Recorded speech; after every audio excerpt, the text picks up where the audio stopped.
चिंचवडमध्ये गाड्यांच्या तोडफोडीचं सत्र सुरूच आहे।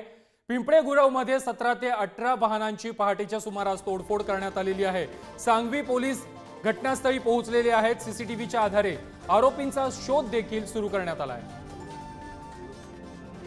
पिंपरी चिंचवडमध्ये गाड्यांच्या तोडफोडीचं सत्र हे अद्यापही सुरूच आहे।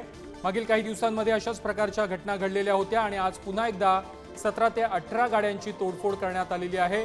पिंपळे गुरव या भागामध्ये ही घटना घडलेली आहे। सांगवी पोलीस सध्या घटनास्थळी पोहोचलेले आहेत आणि सीसीटीव्हीच्या आधारे आरोपींचा शोध सुरू आहे। या संदर्भात अधिक माहिती देत आहेत आमचे प्रतिनिधी आवेश तांदळे।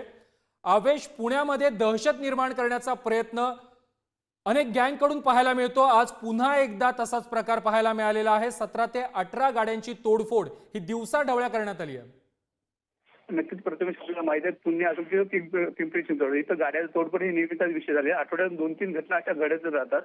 पिंपरी गुरव इथे काल मध्यरात्री गाडी तोडफोडीची घटना झालेली आहे। आपण सीसीटीव्ही मध्ये बघू शकतो कशा प्रकारे एका व्यक्तीने गाडी तोडफोड केलेली आहे। या प्रकरणी सकाळी पिंपरी चिंचवड तिथं जाऊन घटनाची चौकशी केली आहे आणि या प्रकरणी आता गुन्हे दाखल सुद्धा केलेला आहे। प्रथमेश, नक्कीच आवेश, धन्यवाद तुम्ही दिलेल्या माहिती संदर्भात।